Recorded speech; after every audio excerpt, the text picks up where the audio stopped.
Let's see. Let's get this going. I actually like the thumbnail. Come on.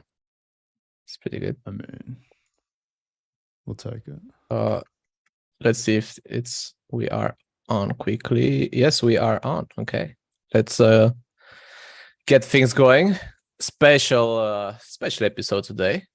We are reuniting the world. We are reuniting all the time zones possible. We were just chatting how like we are here like Europe. Yeah, actually we just needed like an Asian time zone guy. We are here like in Europe, Australia, US, have a special in-depth Illuvium stream today with council member Jimberino himself. Waking up. Nice. Hello. We have we have Thirds who has been doing some questing in Turkey. We have the Australian Kaz, Marek Polish, Destroyer, and me who Daniel here been talking about the coal mines in China. So I have been preparing for this stream, Jimberino. I have been like, so you guys know, I have been playing quite a bit of Overworld over the weekend. Again, been getting in touch that's preparing, with is it? Yeah. I Gaming. mean, it's, like I did my homework, and I also watched like a good update video, like a news video from you, Jimberino. So I'm on topic today, and actually I want to start by like through like asking you, because I have been playing Overworld, and to be honest, the only way I can play Overworld is with a podcast on the side or like some kind of like video on the side, because it gets too boring and repetitive. It's like not engaging enough at this point. But if I have a podcast, I'm good to go. I played for quite a few hours. So I want to ask you, like, what's your favorite Illuvium game at this point in time? Right now, Only way I can play Overworld. let me think. Probably, to be honest, is probably Overworld. That might be surprising, but like in Arena's current state, I just can't do it. It's too, like, all of the games are really boring right now just because they're not finished, right? It's like kind of hard to just sit there and play for 10 hours when the game's not even finished. But yeah, at the current moment, it's Overworld just because it's kind of relaxing. But I mean, until NFT integration and then PvP, it doesn't really matter. I think once PvP comes out for the Arena, obviously that's going to be my favorite game mode. Okay. I like it.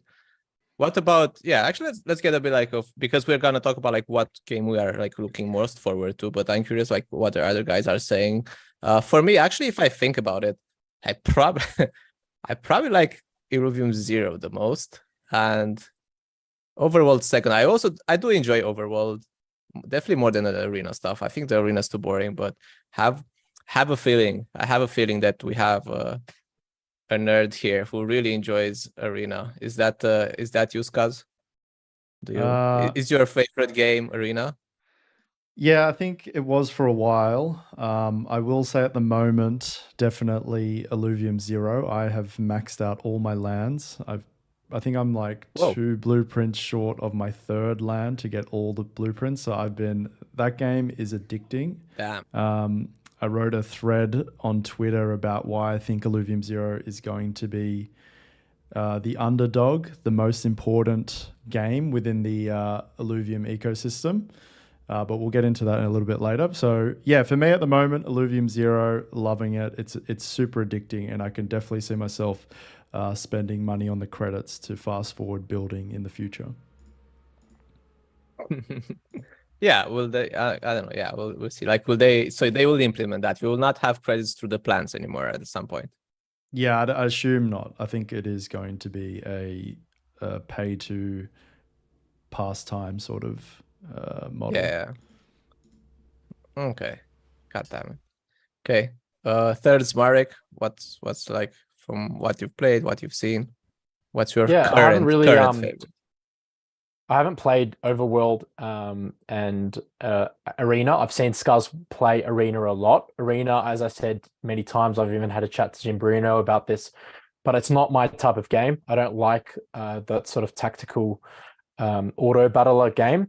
it's not something I'm interested in. So for me, definitely Zero. It's a game that I would normally play if I came across that sort of app when I was, particularly when I was a bit younger and I had more time.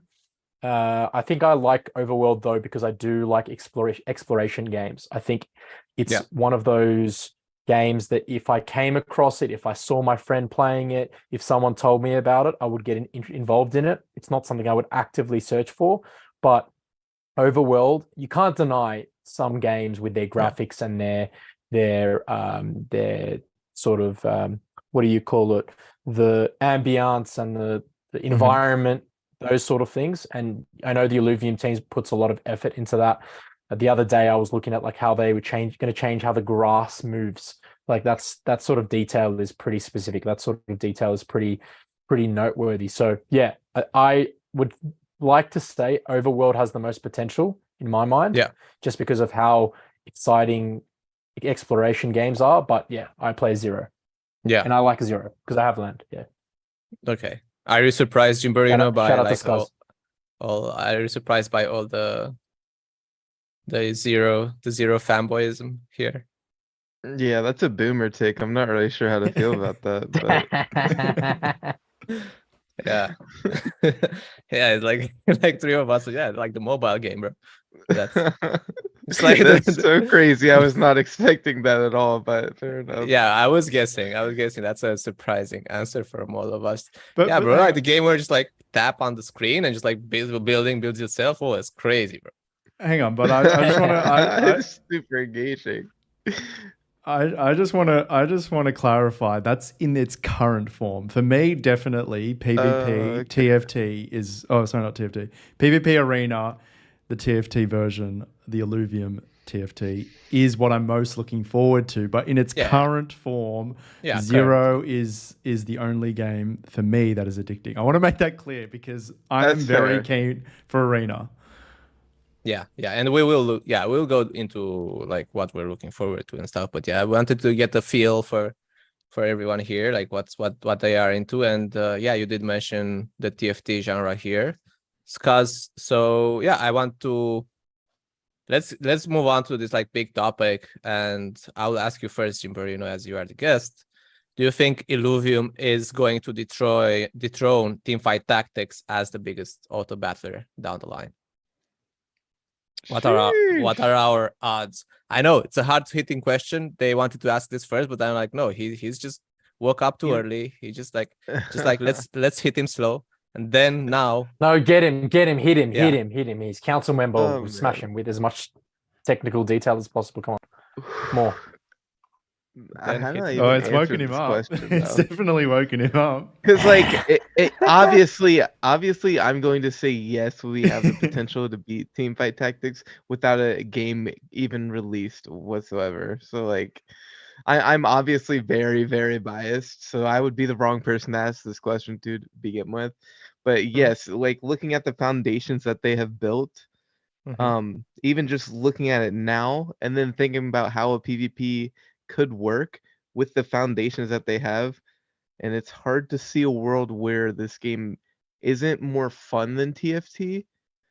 Will it ever be able to be bigger than TFT? I don't know. That's a pretty huge ask. 33 million, over 33 million monthly active users for Teamfight Tactics. I mean, if you get a 10th of that, your game's a success. So I don't know. I would personally love to see it destroy TFT, and I think that if most people were to give both games a chance, that they would probably like Illuvium more. But so being a better game doesn't mean you'll be marketing. Bigger. Yeah, well, even like getting it in front of more people. I mean, sometimes you can have a good game and you can have good marketing and it'll still fail. I don't think that's gonna happen with Illuvium. I think we have too many like levers that could make it get to a massive point. It's just how I can't sit here and say it's gonna be bigger than TFT without the game even out. That's delusional. Yeah, fair. And like so then like to go a step deeper, what edge do you think Illuvium has over something like TFT? What edge do you think they bring to the table? the fact that the game can actually be competitive. So like the esports side, which esports is all marketing. You don't really make any money from esports, but it's really, really good at marketing. I think esports is going to be really big for Illuvium. It's going to be the first auto battler that has a good or a esports scene at all, really. Mm-hmm. Okay. Okay, I like it. I like it. So okay, so you're saying like okay, the esports side of it will make it like will give it an edge, and it will be what makes it like stand out over Yeah, something not like just that, TFT. just the competitive nature of it in general, compared to where TFT is more of a for fun game. I know it depends on the person, but Yeah. for the most part. Yeah. Yeah. Would you say okay, so Skaz, would you say like the PvP version, like the TFT stuff, would you say it's kind of like because I know you are a big card games guy, like and you've been playing also like this a lot of like Hearthstone, you've been playing Gods Unchained. Would you say like like also like how Illuvium has structured the PvP side? Would you say it's kind of like a card game, but just like a step above? Yeah, it's a good question. I think, yeah, from And my like a lot of understanding, the skills. So do you think like we can capture a lot of like the card game like community, um, like Magic the Gathering, like all of this? Do you think we can capture some of that because it's kind of the same strategical skills, but looks nicer yeah, than look, those? it's a little bit different. I mean, obviously the deck building component is there, which is half of trading card games. Well, most popular, general. I'm just generally speaking here. Popular card games would have the deck builder aspect to it, and TFT, sorry, not TFT, Illuvium PvP Arena will have that element. So you'll get a lot of people who love building, theory crafting, that kind of stuff. The only problem with an auto battler is you don't actually have a lot of in-game decisions that you would in a card game. Now, obviously, you can change your augments, you can change different abilities and stuff like that throughout the PvP match, but it's not quite the same. So, and from what I found, actually, I'm talking from my own friendship group, a lot of my friends actually don't really rate theory crafting when they do card building, trading card games. They actually prefer playing meta decks and trying to optimize and make perfect decisions. So I don't think you'll really capture that type of card game player, but definitely people who want to theory craft, create new builds, create new metas. I think that's a really exciting thing that, well, I haven't played TFT in the last couple of years. I used to play TFT, I think, in the first couple of seasons. I understand that they've made a lot of big advancements to how the game is played, but I would say TFT lacks that deck building element, which I think Illuvium has a slight edge. Unless, I don't know if anyone's played TFT recently and there is some sort of deck building element to it. I can't really comment. Yeah, no comment here either with that, but yeah, I think that, so yeah, I think that was like an interesting point that maybe we can like with Illuvium, maybe like they can tap in like the TFT genre, but also maybe a bit of the like the trading card genre as like a next evolution of the trading card game. Yeah, And like because the strategy is there, right? yeah, for Strategy is sure. there, a lot of the competitiveness is there. But yeah, you are saying like okay, so but we are lacking the in-game decision making. Yeah, I mean, Which there's proxy decisions to be made, and I'm sure Jimberino can fill in my gaps of knowledge here. But basically, there's different rounds, and during different rounds, you can kind of try and counter what your opponent has, their units or how they positioned or what sort of augments they're using. But I think that's as far as it goes. Is that fair to say? It's hard to say because we don't exactly know how PvP is going to be played, but I believe they want it to be like kind of reactionary in you have like limited moves for each round depending on you have an alluvial on right here on the board. If you want to move it, you have a limited amount of times that you can do that apparently. I don't know. It's going to be hard to like really talk about in depth until we know how the game works because of how unique the game is. Like there's not many auto battlers where you just get the whole deck right away. You come with the deck to begin with. It has so many unique elements that Mhm. it's kind of hard to say, to be honest. Oh, okay. So like the PvP version looks like it would be like quite different. We don't really know yet, like how that will look like. Yeah, generally in auto battlers, there's a lot of RNG.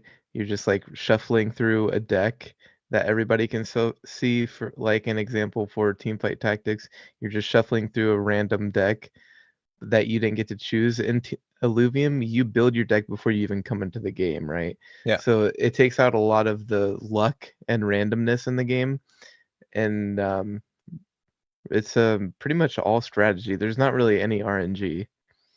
Do you think that's a good thing or a bad thing? That's a good question. I I would say think as a it's poker a player, it's good a bad thing. thing. I But think it's a go good ahead thing. with your point.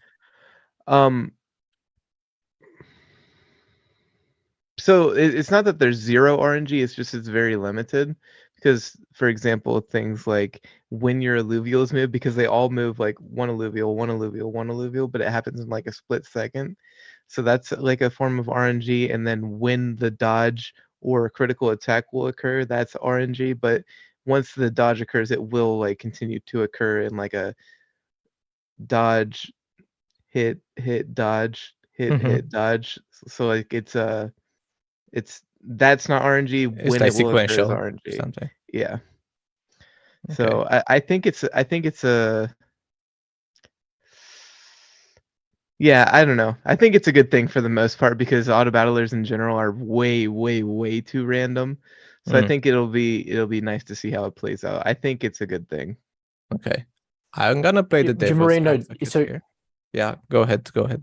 sorry. I was just going to say, so Jimberino, I actually didn't know this. So the auto battler, it doesn't have much RNG. You can actually see patterns, as you said, and then your positioning is really, really important. It's not as random. Is that what you're saying? Yep. Okay. Wow. Okay. I didn't know that it was so specific. I haven't actually played much.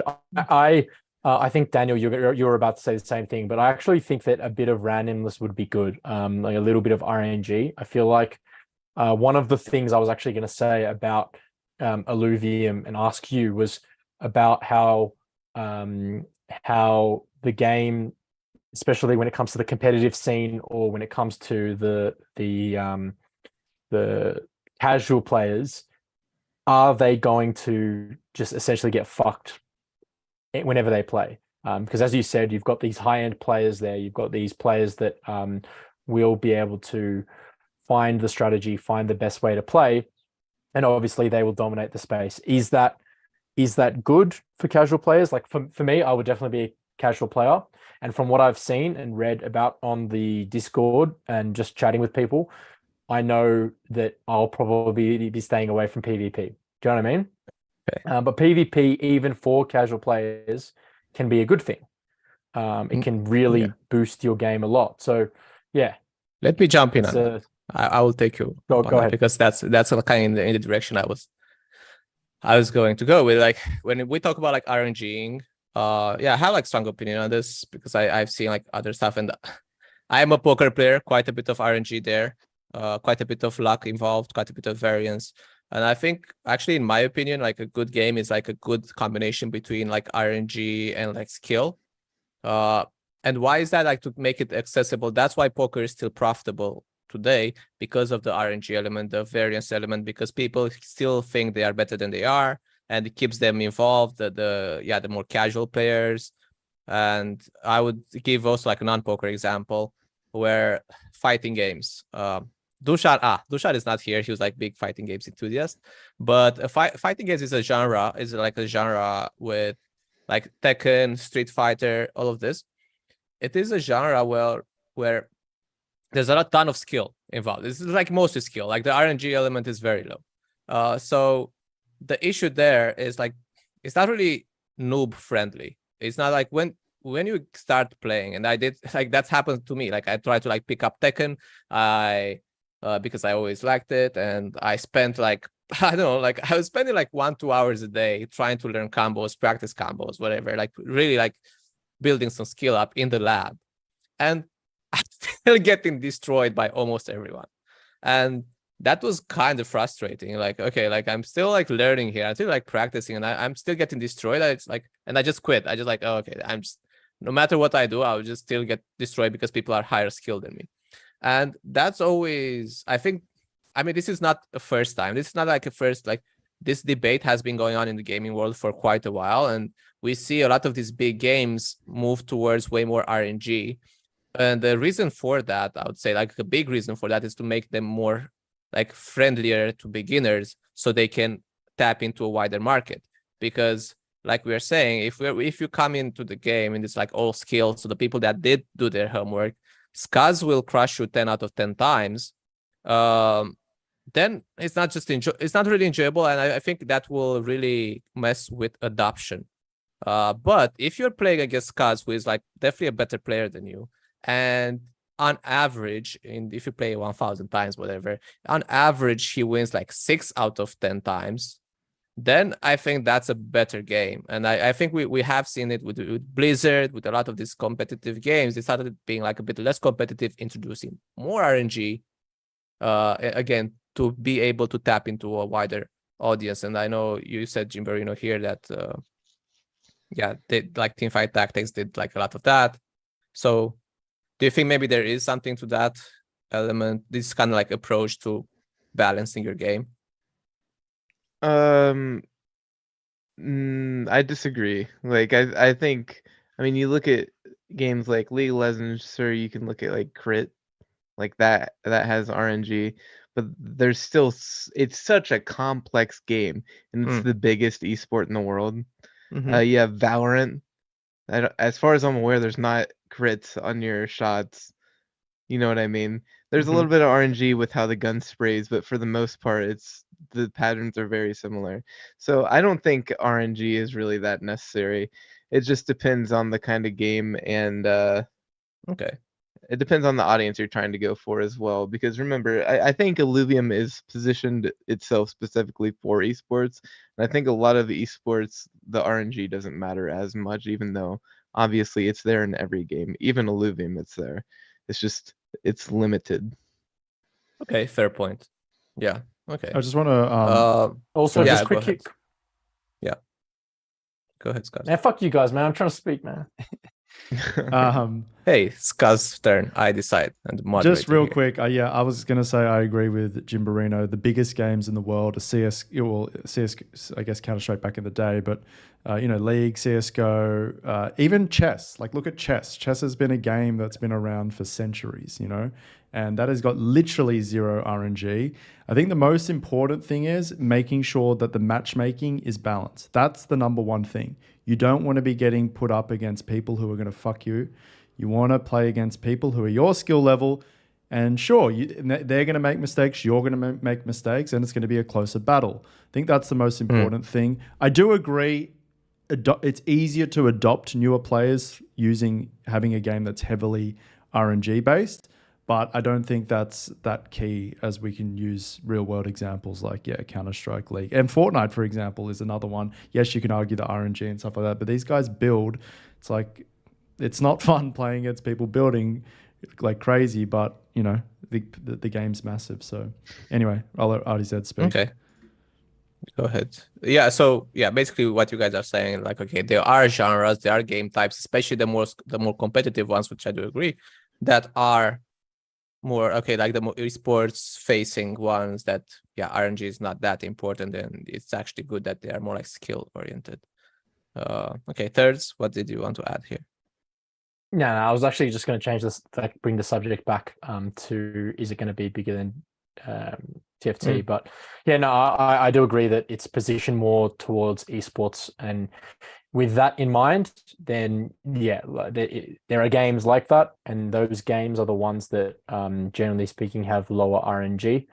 I think the newer players or the more casual players, as I said, like me, will want to play PvE and overworld and kind of play at your own pace. I think that's one of the key parts of it as well. Play at your own pace, play at your own level, and essentially do what you want to do, which I am hoping that's what that overworld is going to be.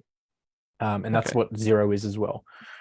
To bring it back to TFT, I know Jimberino, you were talking about 33 million players a month for TFT, which is huge. Like as you said, if you get a tenth of that, you're a massive game. But even if you get a 20, if you do some quick math, if you get let's say 5 million, a 20th, right? If you get 5 million, not that's not a 20th, but yeah, let's say you get 5 million, right? 5 million 5 million game, yeah, that'd be 500,000. 5 million, if you get that amount of gamers a month, you're looking at $600 million a year, right? Which is just insane. So, and then of course, the lower you go, the lower you get back. And why that's important is because of the rev div stuff. So even if Illuvium is a strong competitor against TFT, then you're looking at being valued at quite a big amount. So I think that's important to note because, yeah, I mean, if you're looking at 33 million users a month, you're gonna come across quite a lot of revenue in a year. And sorry, by the way, when I was doing the quick math, I just did simple numbers based on half of the game is spending at least $10 a month, which I think is reasonable. So yeah, is it going to be as big as TFT? Probably not, but if it's even a tenth or even a fifth as big, then you're looking at quite a lot of money. You're looking at quite a lot of revenue coming in, which has obviously been a discussion in the Illuvium community for a while now.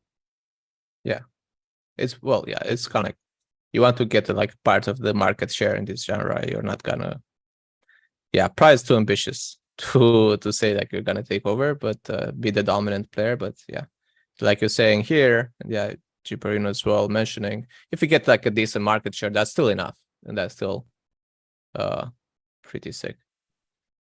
Okay. Yeah, it's still enough to justify even these prices. I mean, the project is worth technically it's worth $400 million at the moment. So yeah, if they can secure a few million players a month, that's more than enough. Yeah, I agree. And yeah, we'll definitely. Yeah, you really don't even need a few million. Like if you had 500,000 players, that would be. I want way more than that, but even that would be solid. Axie in the last 30 days, active players, 360K. Really? So we just have to outdo Axie. Don't think it should be too hard. Yeah, 360K active players. And I think that Axie is. I don't believe. And I think that Axie is just like maybe there's a lot of bots. No, it's huge. It's like the Axie community is huge. I just get spammed on my timeline, my Twitter timeline. But most of that is probably bots. It's maybe. Probably a big or just like or just grinders, like people that just play the game for to make money. I don't even know if you can make that much money anymore, but if Axie has 360 and it's not really that much of a it's not really a good game. I don't know. That's a controversial take, to be honest, but for me, it's not really a game. It's more of a simple sort of hey, they have NFT esports project, but yeah, I'm a hater. To be honest, I'm a hater of Axie. You are a hater because I mean their game. I'm a big hater of Axie. Like, okay, it doesn't look like Illuvium, but the game is actually pretty balanced. The gameplay, the PvP is pretty balanced. Like their esports component, they also have put quite a bit of effort into that, and like the esports element of it is pretty big, which could be like again something to look at from the Illuvium standpoint from them, because it's like more closer to you. You are trying to be a competitive game. You are trying to be like kind of like esports driven, and they are doing like, if they have like, again, this is real users, they are doing pretty well with the 360K. How can we like build something like that ourselves in the crypto gaming space? Maybe like learning a bit from Axie. But okay, let's keep things going here with I want to ask Mr. Council Member now, like, when we're looking forward, because I saw like your news Illuvium news video, and which game would you say like you're looking most forward to then, like out of the three? Not we talked about current state, but let's say everything is polished, finished. Which part of like the Illuvium games are you most excited about personally? Oh, definitely Arena. I'm just gonna be playing PvP 24/7, talking shit to people 24/7, spamming the little emotes to make people mad. Yeah, definitely Arena. It's not even close. Okay, Arena. I would say for me, like, yeah, for me it would be probably Overworld. I'm too lazy to get in the lab for the Arena. I feel like if you want to play Yeah. Arena competitively, you have to get in the lab, do a lot of like nerdy stuff. Like, hey, I want to play a game, not just like study for. I would study for poker if I want to like That's really fair. like study strategy. So for me personally, it'd be like Overworld. What about you, thirds? Yeah. For me, as I said before, Overworld, like the ambience, the graphics. If you add a few quests in there, turn it into like a little bit of a MMO type experience, which it looks like they are. Then you're gonna it's gonna be something that you can just jump on the computer and play a little bit, play a few hours a week. I think that's the part that I would be more excited for. But I can see how arena PvP is really attractive to people. Like I can see how that side of things could be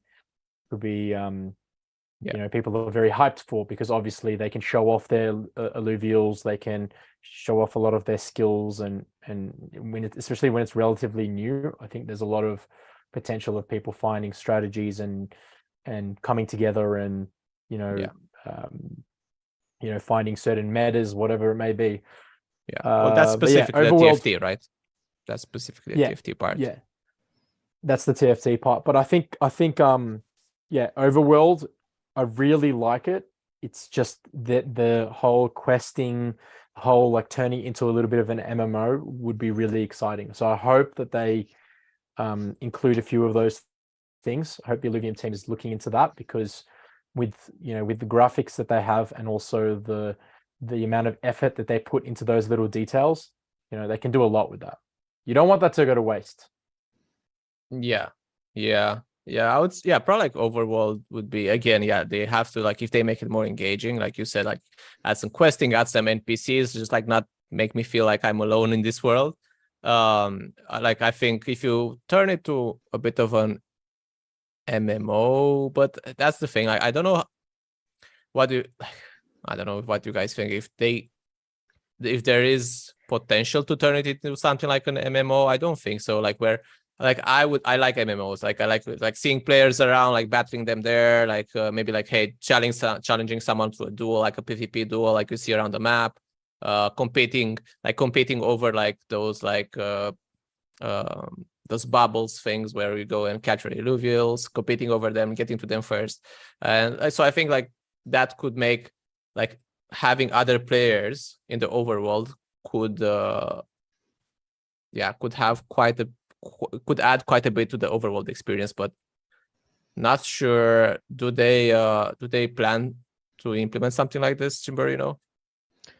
I know that they have talked about a bunch of different things, and one thing that I've heard them say specifically is Sanctum Mesa, like the main hub that you start in, that they might do some kind of like MMO there with what's it called when like you're in game and you can talk to people within a certain range.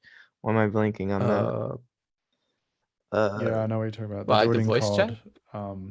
Yeah, why can I not think of that?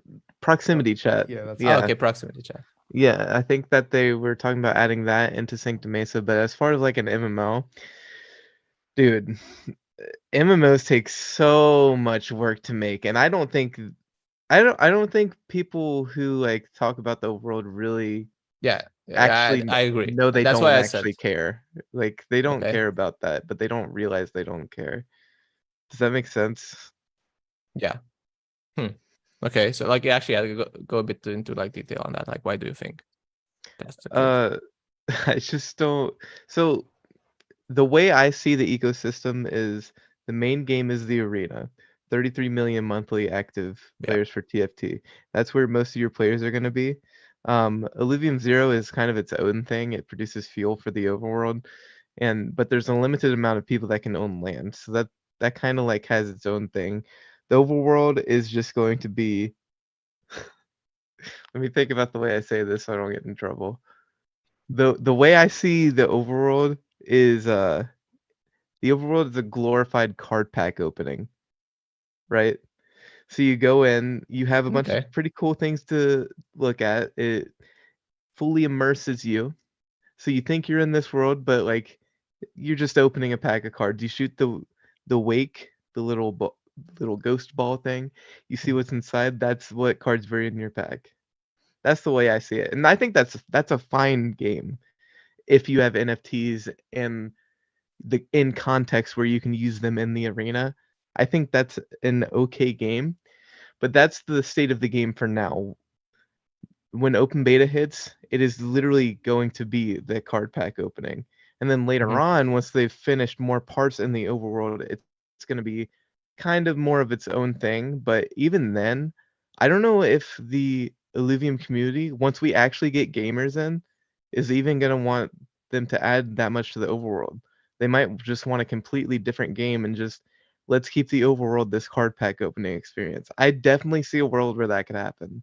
Yeah. Are we then like, are they like putting a bit then like too much resources in this like overworld, since like they are spending a ton of time, like Third said, like with the grass and everything. Like it seems like they are spending time, like they want to build like a whole legit like MMO world. But then, like you said, like, hey, it's just gonna be the place where you just find cards. I don't think they're spending too much time. It depends on how you look at it.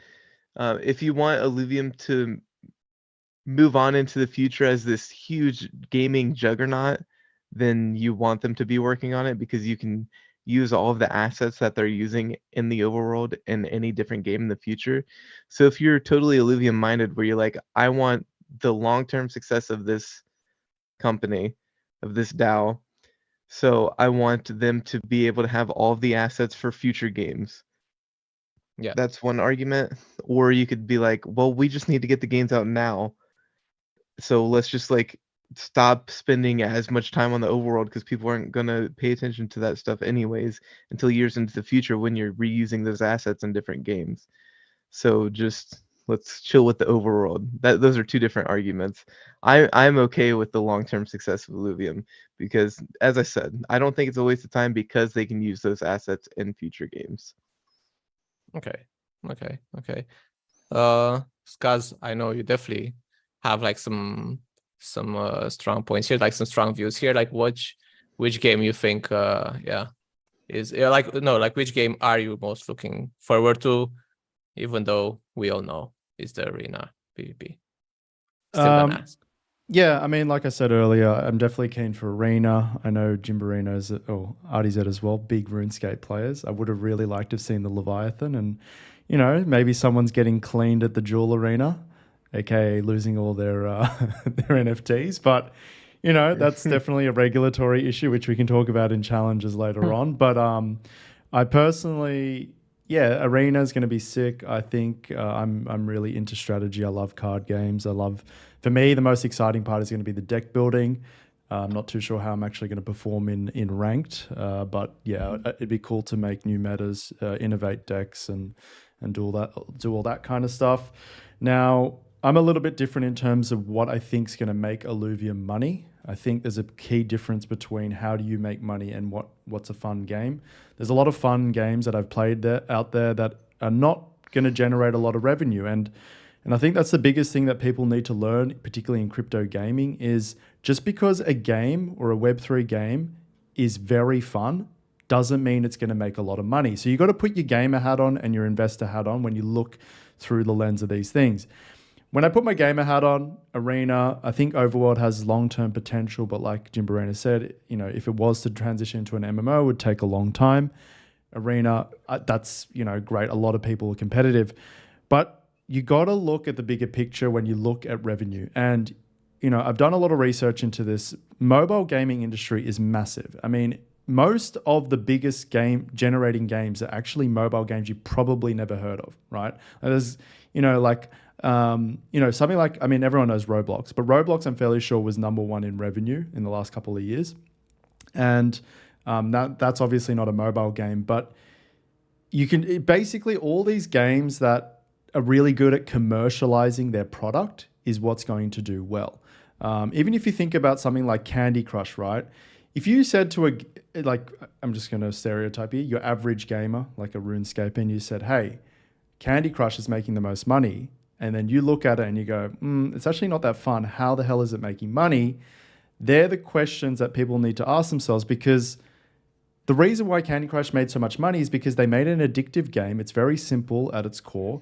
You want to try and get to the next level. If you lose all your lives, you have to pay, $1. And that $1 for a lot of people adds up. You're on the train, you've got 20 minutes left on your train ride to work and you've run out of lives. You don't want to sit there and talk to the person next to you. So you're like, well, I'll just spend $1. $1's not that much. And then all of a sudden over a week, you spend $100.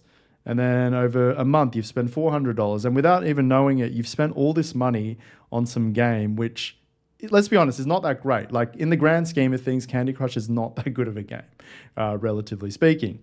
And that's why I think Illuvium Zero has the potential to generate a lot of revenue, because it's one of those games where, like, I find myself doing it all the time. I know I watch so many, like, I've watched Scoriox's YouTube videos of land building game and strategy.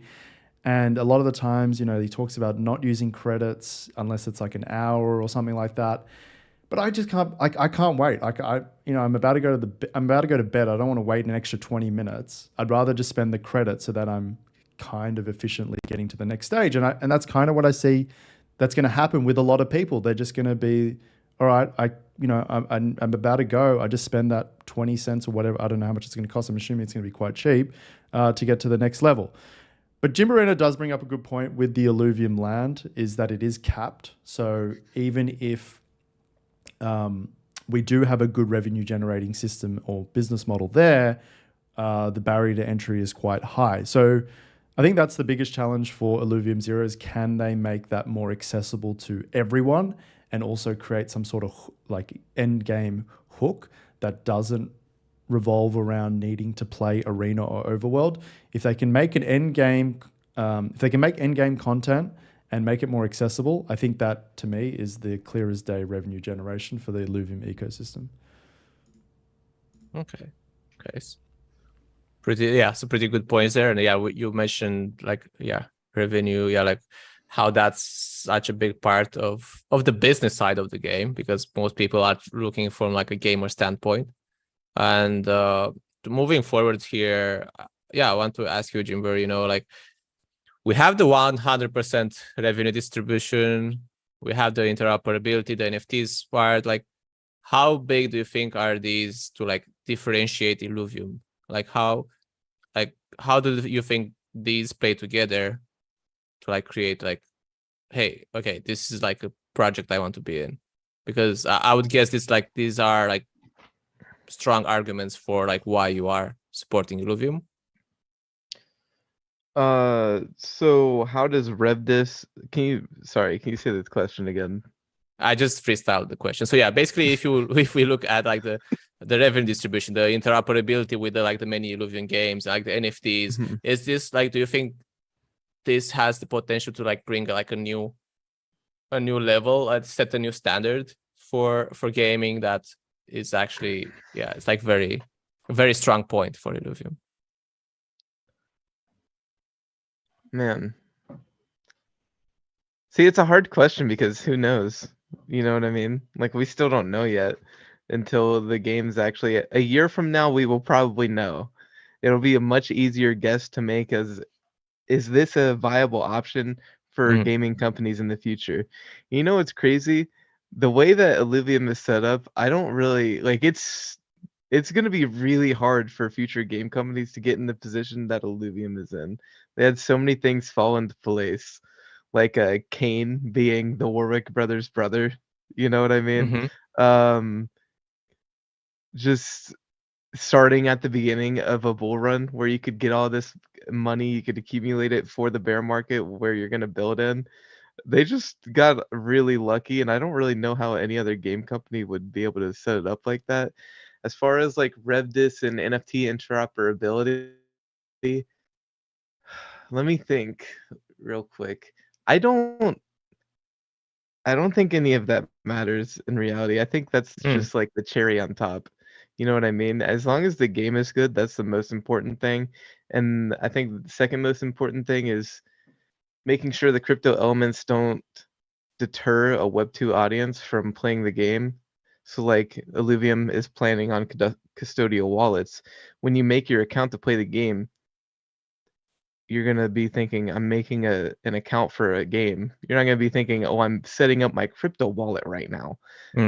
It's just gonna be set up automatically. You didn't even realize you did that. It's possible someone plays this game and doesn't even realize they're playing a crypto game. That should be the goal. Yeah, is But that the goal? yes, 100%. Because I mean, just let them figure it out on their own. If the game works, it doesn't matter that there's NFTs. NFTs are a quality of life change. They're not a type of video game. You know what I mean?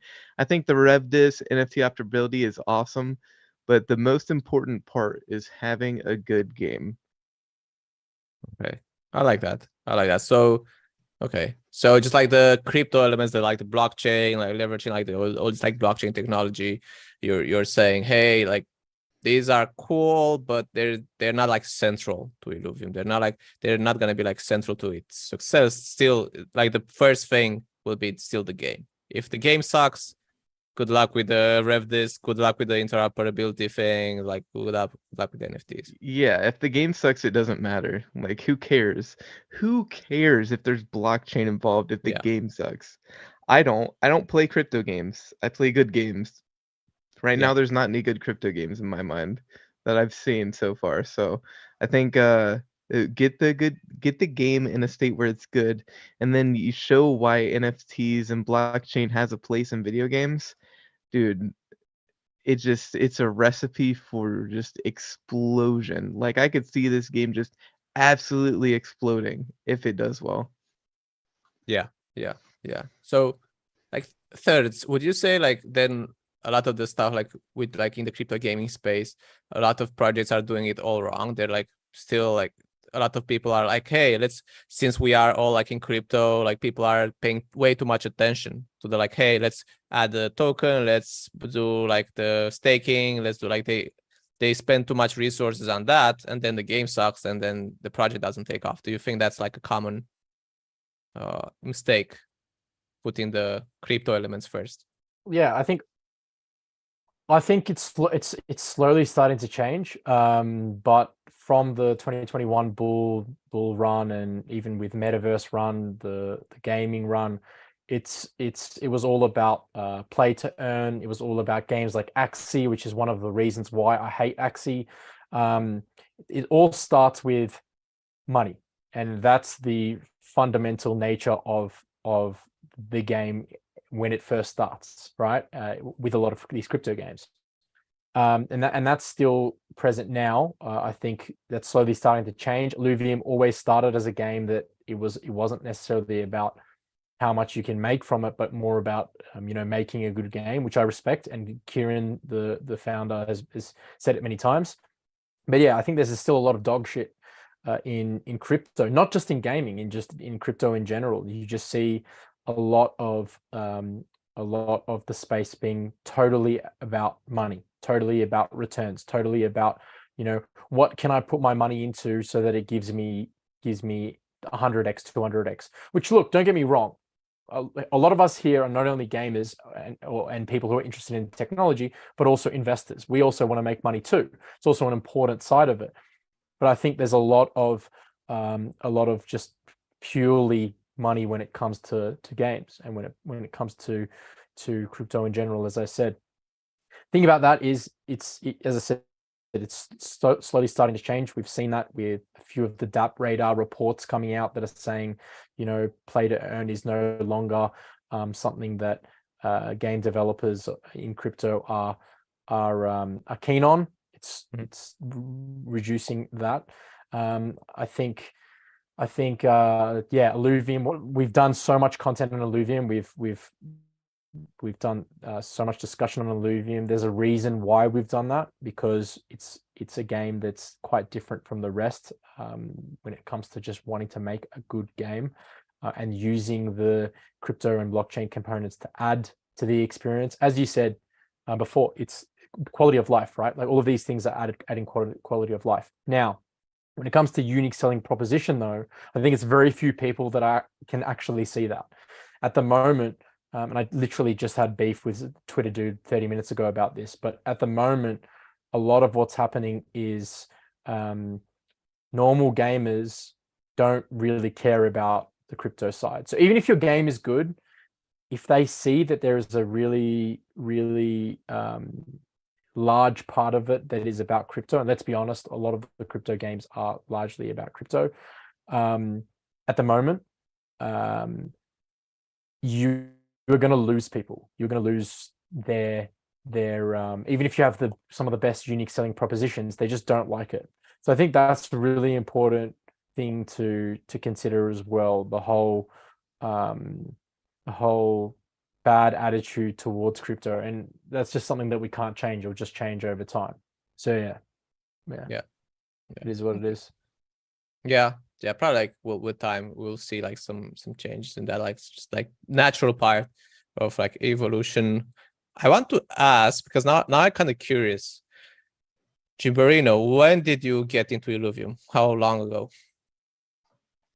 Can I say something real quick about Sure. the like sentiment? Sure.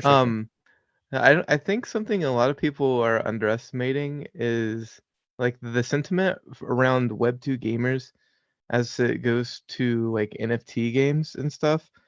I think that's overblown a little bit, the importance of it, because we've been seeing these content creators like like Dr. Disrespect, the one bald ginger that everybody says I look like, I don't remember his name, Tim the Tatman, as they're like playing Dead Drop and these other NFT games. You know how quickly that chat goes from scam, ooh, you're a fucking idiot, you're a loser playing an NFT game, to wow, that was a cool play, dude, wow, that was awesome. Like they don't actually think NFTs are bad. They just like talk. So They're like it's they're more just like a trend. NPCs. Yes, Yeah. it is definitely a trend. Are you kidding me? They do it for social like brownie points. 100%. I love it. Can So I- you're can saying I- if you're asking this, That's a fair point. yeah. Can I add something just to support Sure. Jimberino's point? So I'm in the process of making a video about the history of the business gaming model, right? And something that I've realized is it actually never matters what the gamer wants. Every single business model, it's literally like, we don't care about the gamer. If it makes more money for the developer, it's going to happen.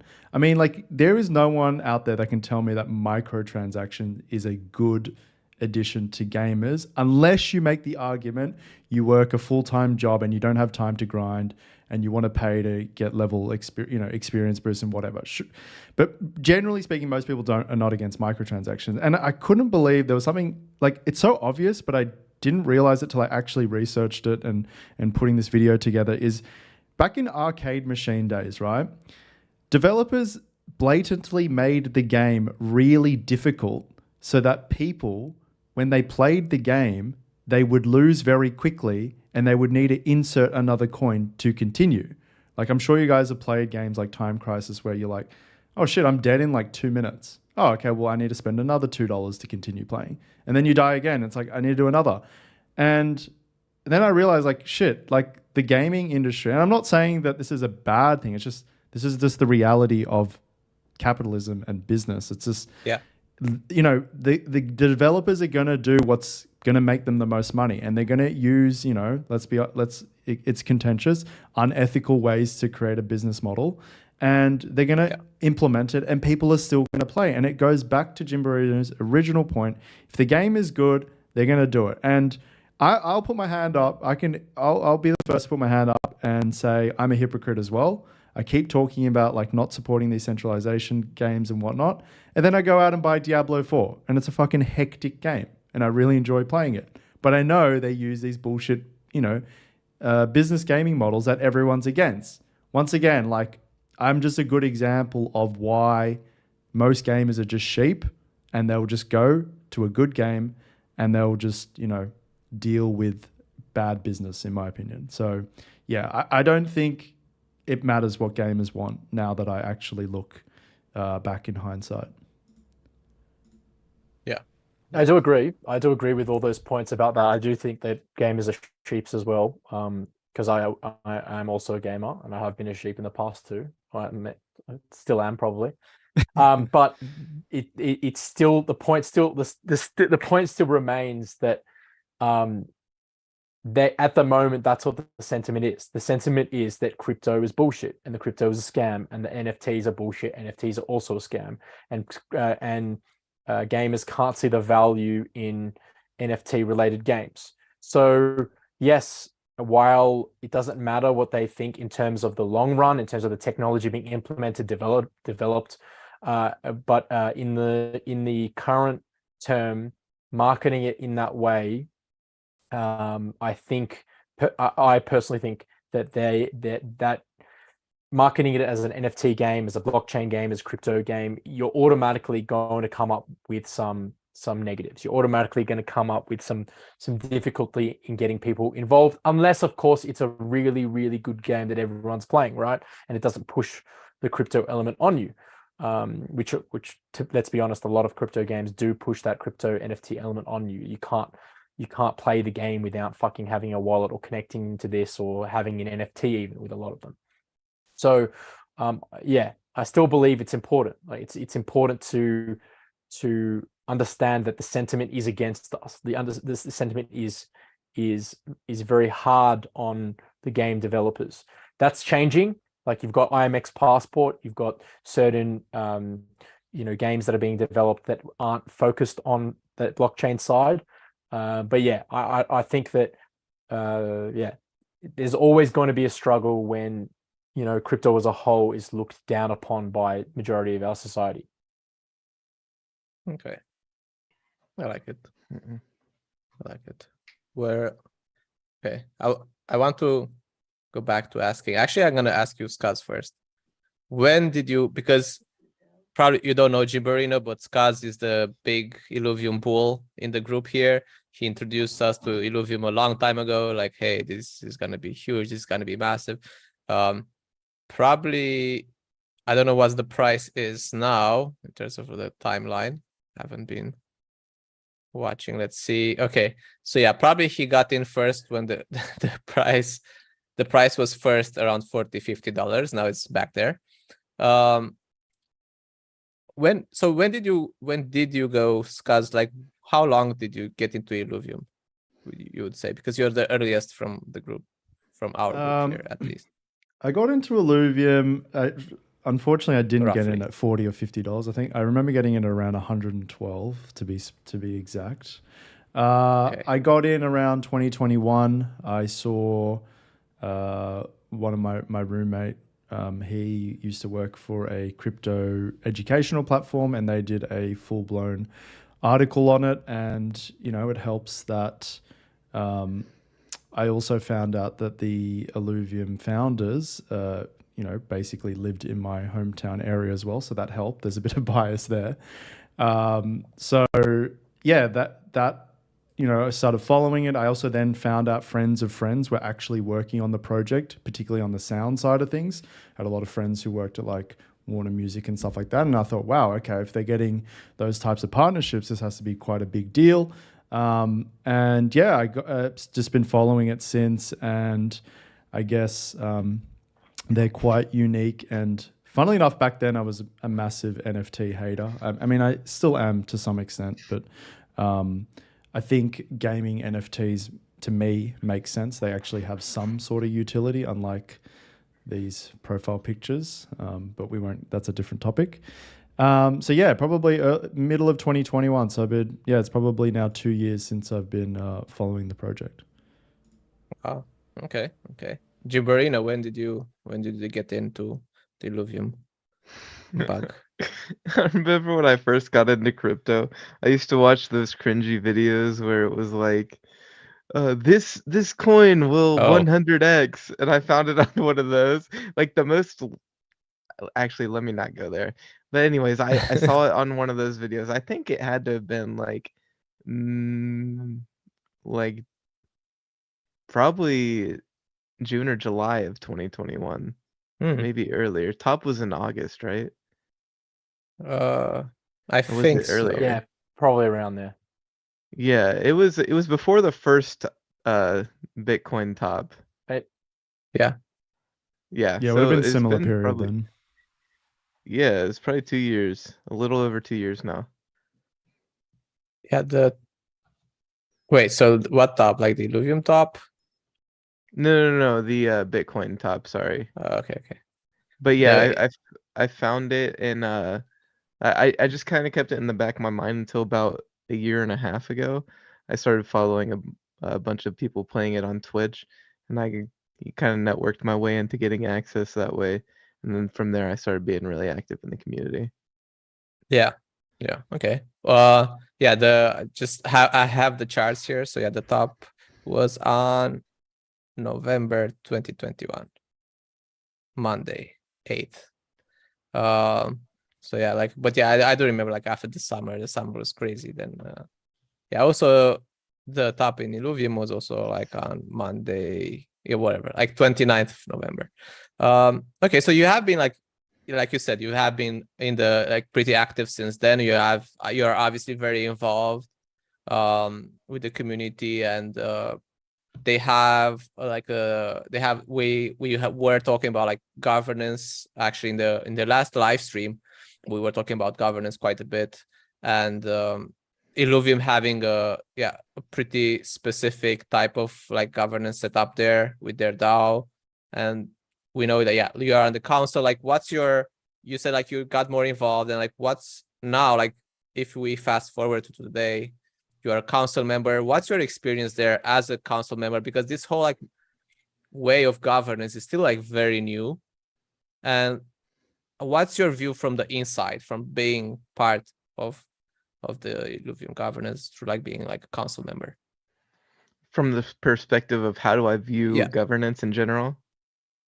Yeah, like from Illuvium standpoint, but if you want to touch on like in governance in general, like if you think like the way they're doing it is fine, you're obviously a member there. Like how do you think I that think it's works? hard to tell. Again, I keep saying that, but it's just we're so new with this form of government. We just had our governance V2 proposal passed. So we're kind of in the growing paid stage of the first phase of that governance V2, moving from 5 council members all the way to 17, I think, from the community. So right now we're just trying to see how all the different sub councils fit together, because we have game, community, marketing, and strategy.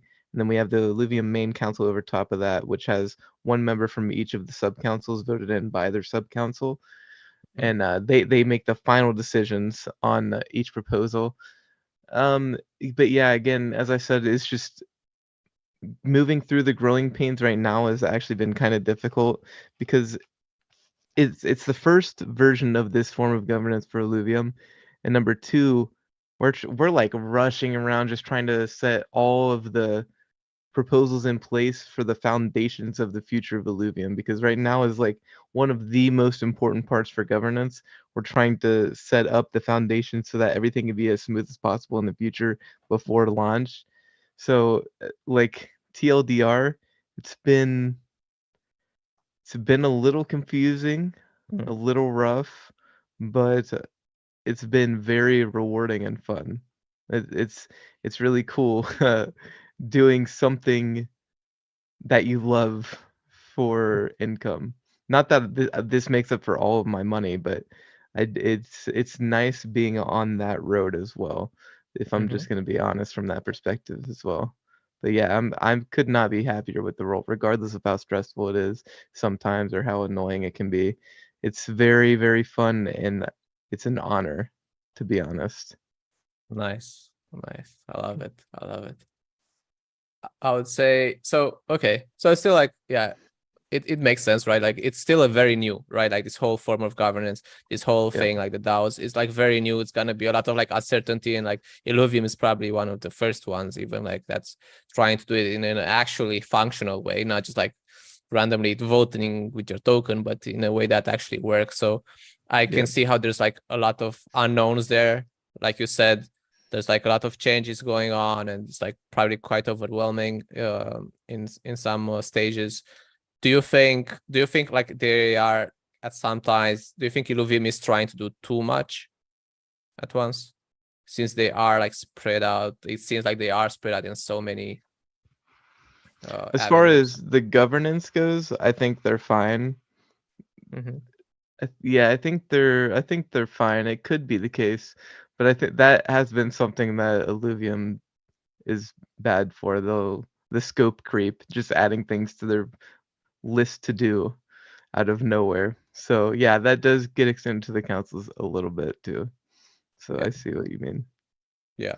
Yeah. Skaz, what do you think? Is like, are they like, we have the overworld, we have Illuvium Zero, we have the arena, we have like PvP coming on now. What's your view? Because you're also like very intimate with the project, you're also like really following along there like very closely. Do you think they are overextending their resources here when like with trying to build all of these at once?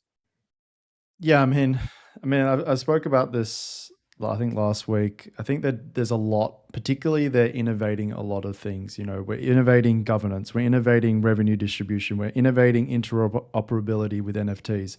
We're trying to have 3 different games. Like, there's a lot going on, and I think that's why I'm so into it as well. Like, the dream is so big, and everyone wants to see. I guess they're not really. I mean, I guess you could say they're underdogs, but you want to see an underdog win, and I think that's a big reason why you have people like Jimberino who are so passionate. I know he's probably a little bit tired this morning, but you know, if you look at all his other content, he's extremely energetic, passionate, always hyping up Illuvium in a good way though, not in these like 100x tokens, like, trying to have an objective view on it. Balanced. But yeah, balanced, but being supportive, like it's very easy to make content that just shits on everything. I think it's, you see that a lot.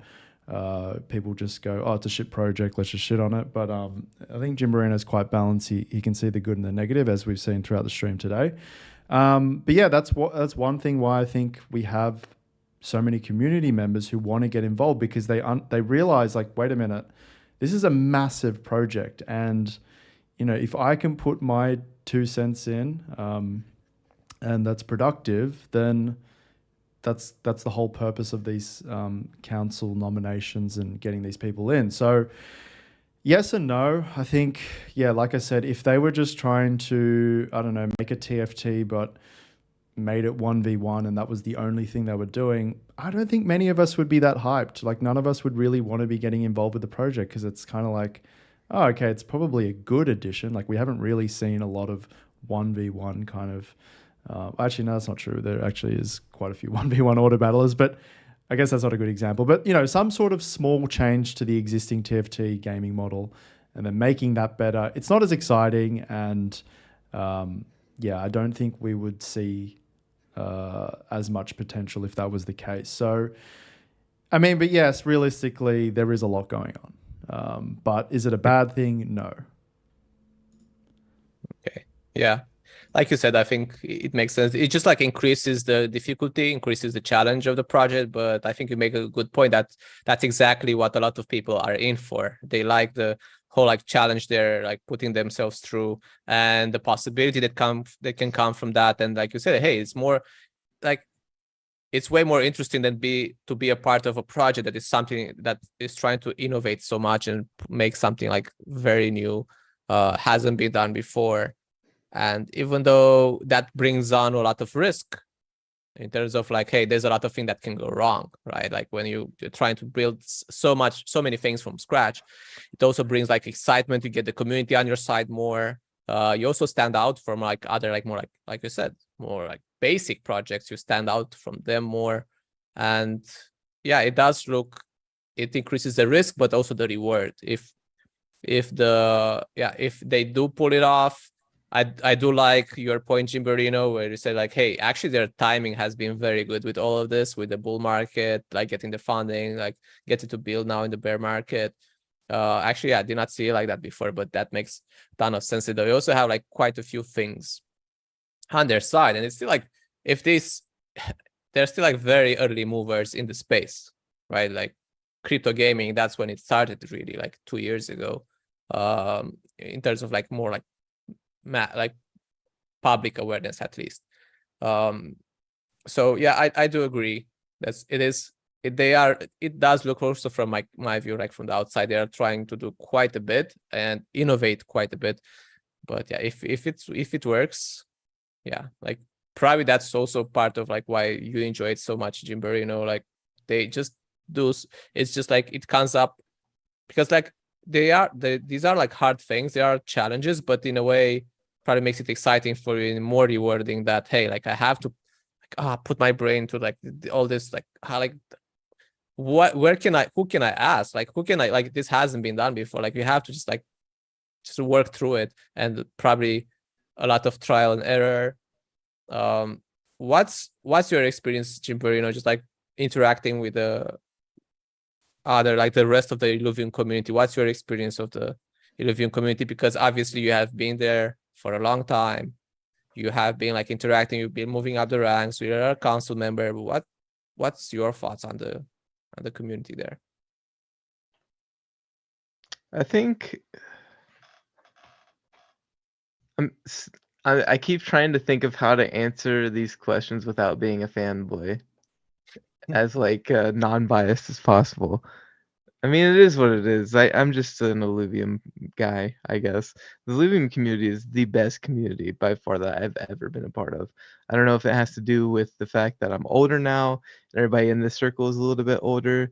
I don't know if it has to do with the fact that they're just more mature, or that it's because of the game's good, or because it's crypto and games and everything. But this has been like the most welcoming community. It's incredible to see the co-founders in the chat talking. Dude, I play golf with Kieran all the time in the Discord. Just it's just incredible how involved these people are, and by far the best community I've ever been a part of again. And I don't know if all crypto communities are like this, but if it is, we got a beautiful thing going for us.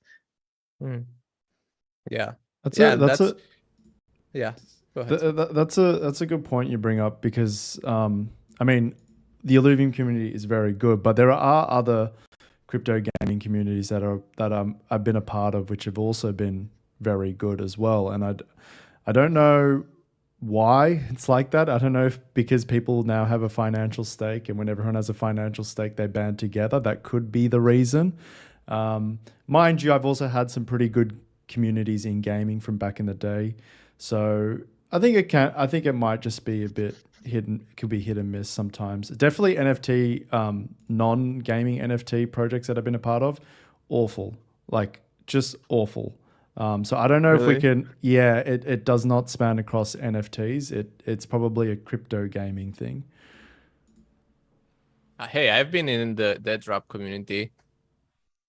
It's just like gamers. It's just like gamers who don't give a fuck. Like, and so it sounds like, and I'm curious, like what you guys think here. It sounds like, yeah, adding the financial incentive as well, because come on, like probably like a lot of people who are active in the community are also invested in Illuvium, so it's in their best interest to also like be welcoming, be like, hey, like interacting with everyone. And I do think it does feel like it is enhancing the community aspect, and it does feel like, do you guys feel like it's a way that it's the next step forward, get in terms of like marketing your product, marketing your game, to have your community more like invested like this? Do you think this is like a strong point for crypto gaming in general, especially of obviously Illuvium? Because I'm asking that because I have been in the dead drop. There is no like investing in dead drop. I have been in the dead drop. I was asking some questions.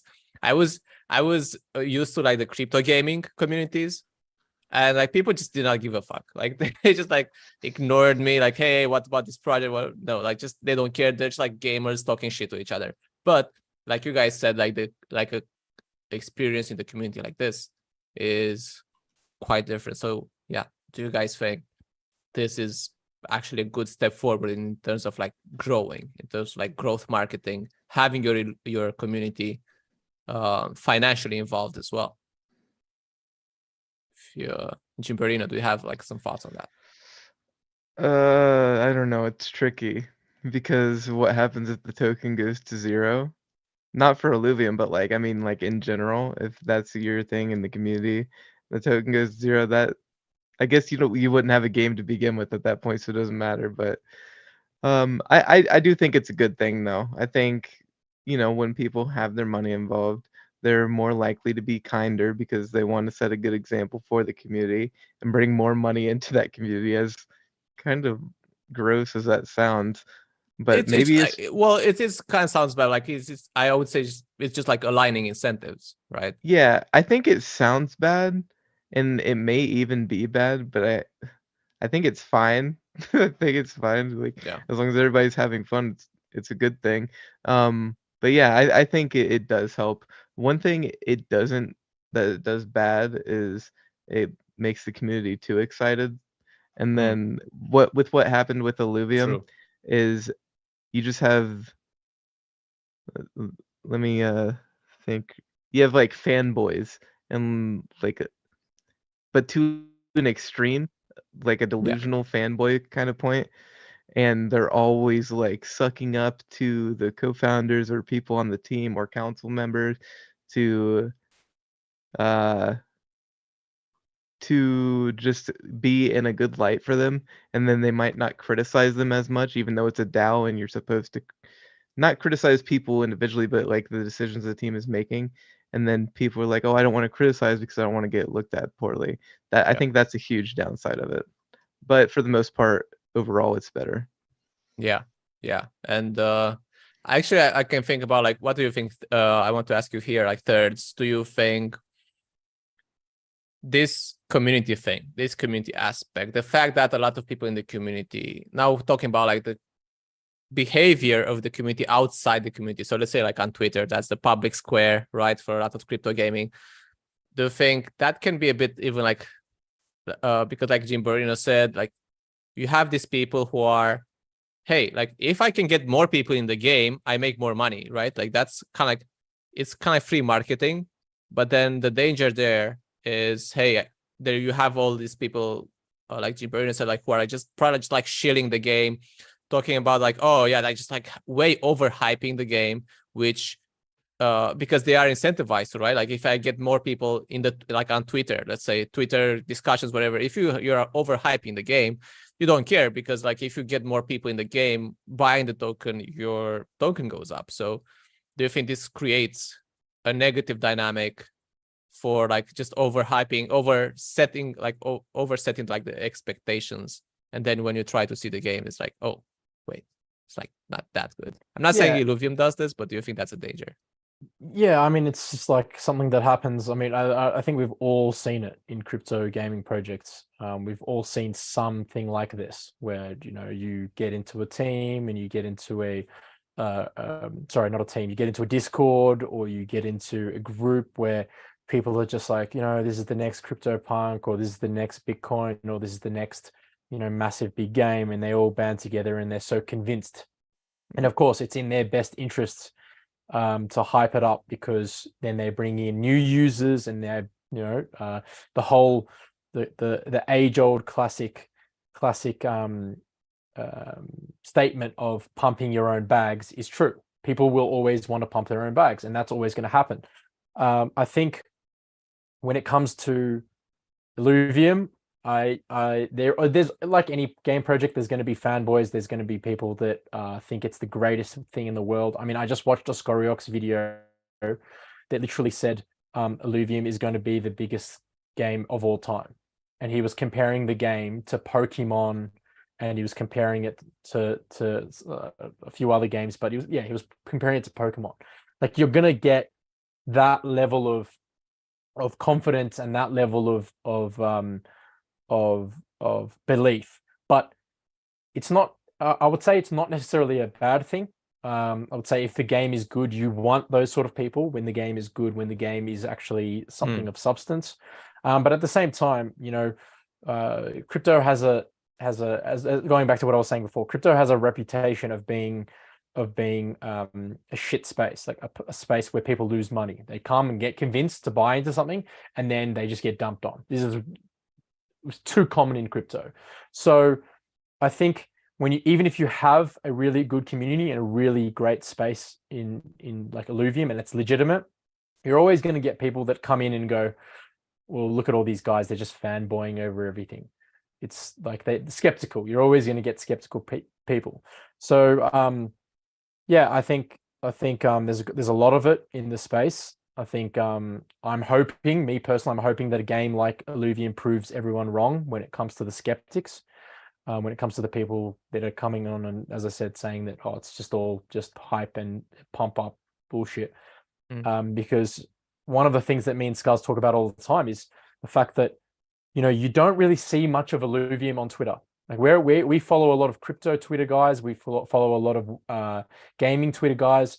So even though the Discord is a lot of hype, there's not that much hype and there's not that much chat about Illuvium on Twitter, even though they've got something like 400,000 followers, right? They're a little bit more underground from what I can see. I don't know, maybe I'm wrong about that. Jimberino, do you agree that Illuvium is kind of under the radar when it comes to crypto and crypto gaming? No, I think Illuvium's actually has the most eyes on it out of any Web3 game. I think it's just we're in a point where people don't care about it until it's finished. You know what I mean? Just because we're so close, That's like fair enough. everybody saw the roadmap, they see Q4, so I think it's just everybody's just waiting. Yeah, Just- okay, ju- that's a fair take. That's a fair take. Just to touch on RDZ's point there, I think, I mean, it might just be our algorithm, but there's a lot of big Web3 gaming influencers who put Illuvium in the middle of the pack, which I find really strange. Now, once again, it could just be me, my head's up too much up Illuvium's ass, but I find it really difficult that they put games, I'm not going to call out names, but they put games like Spider Tanks on the top. Now, I just did a video recently. I've played a lot of Spider Tanks, and look, it's the one thing I would give them credit for is it's a finished, polished game, which we don't see in crypto gaming. And maybe that's why, Scars, that they put it up so high, right? Yeah, potentially that could be the reason. But if you look at it purely from like the potential, like I don't understand how that can be an A tier game. It's just like, I don't know. But yeah, it's lots of content creators, and some of them do get sponsored by Gala, so that is potentially why it's so high up in their tier list. But that's a different conversation. To be fair, it's not a finished game. I would give it like an F right now, personally. Have you played it? No. I meant Illuvium. Oh, Illuvium. Yeah, right. Like, okay. Once it's finished, I could definitely see it being one of my favorite games of all time. But like right now, I definitely see why they would place it where they are, unless they're going off. If they're going off of potential, they're fucking delusional by not putting it anywhere other than S or maybe A. Yeah. I'm not too sure what the rationale is, but when I see Spider Tanks in the S tier, I'm always like, anyway, different conversation. Maybe that's a different. I mean, it's finished, right? It's finished. It's like got a PvP scene. It's got NFTs that you can actually use in game. I mean, it's when you look at crypto gaming, it is up there, right? Because it actually exists. The game exists. I mean, personally, that's the reason why they've got it up there. If we had to go for finished games, to me, the clear up top is Gods Unchained. I mean, it's been around for like 3-4 years. There's been multiple expansions. It has in my opinion, the best game genre for NFT integration. And, I think Gods Unchained is like an insanely good game for where it is at the moment and where the crypto gaming industry is. I think it's very hard to top that. But anyway, I guess that's the last category.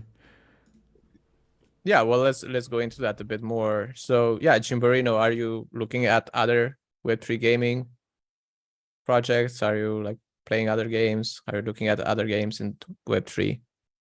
Or are they all shit? They are all shit. Well, that was so true. Like they are all shit, but now we're finally starting to see like good games being developed. And I was always that guy where it's like every single Web3 game is shit. There's not any good games with even any potential except for Illuvium.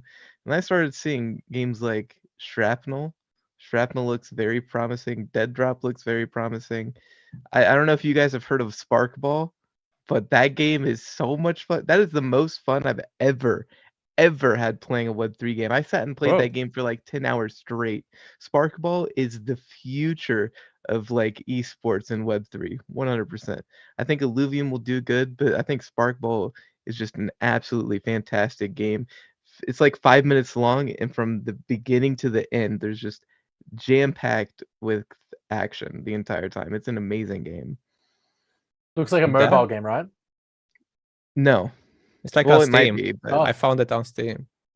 yeah, it's a great game. I don't think it's out yet though.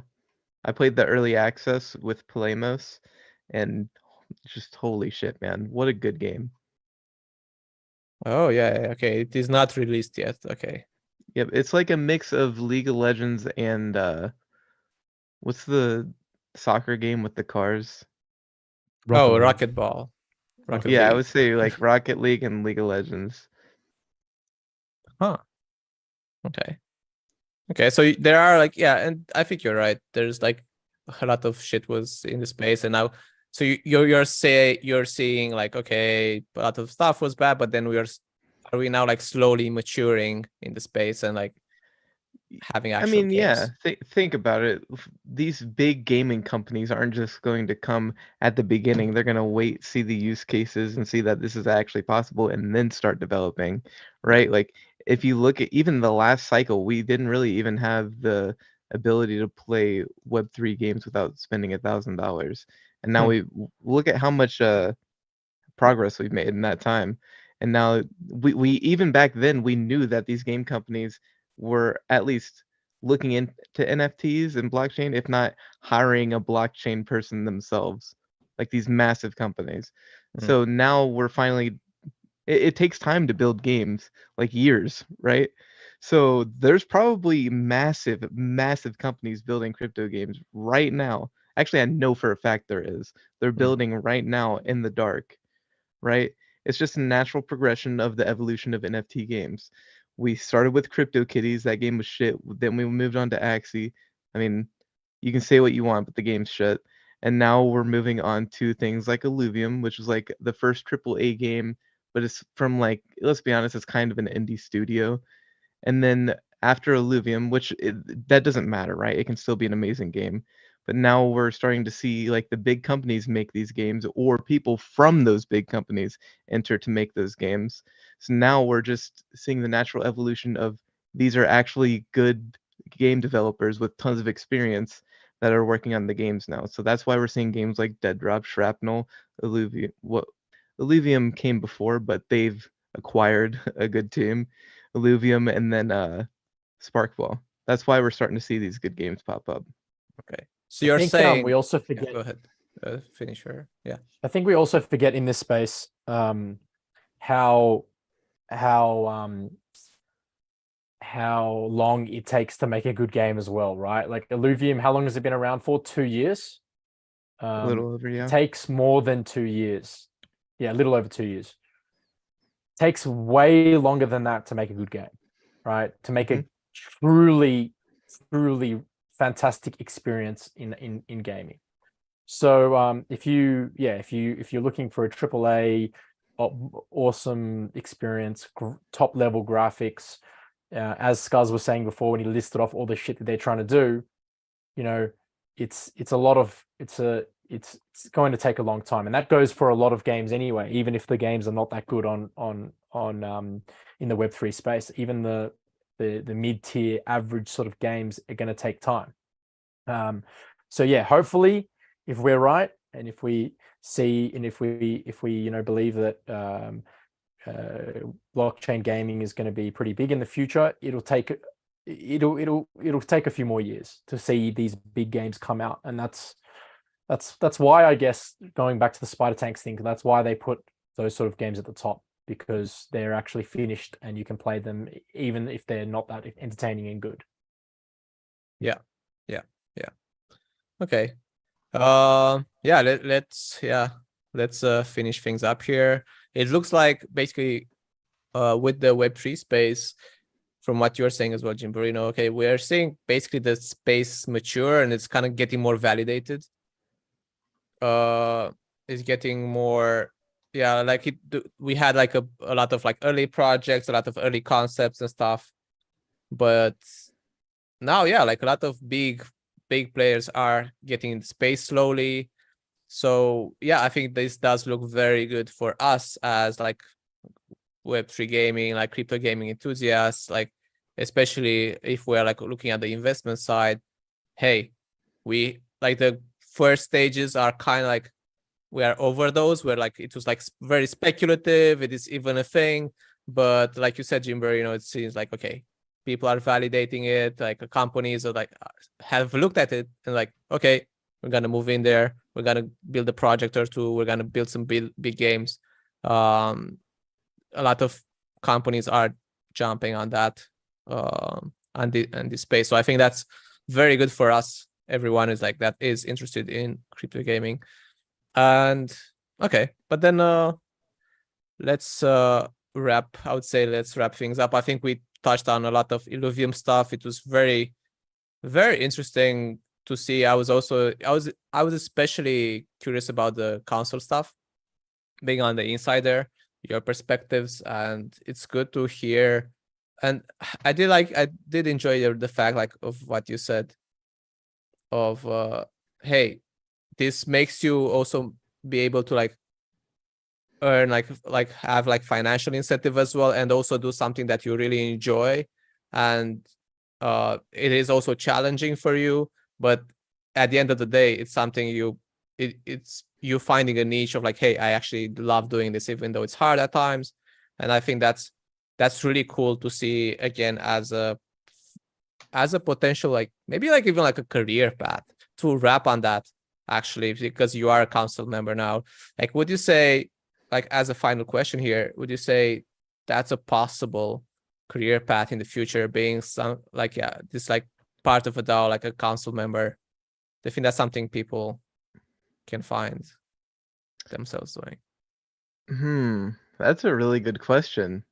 Like, I think when it matures, yeah, sure. I think it will be a little risky because if you don't get in, you don't get paid.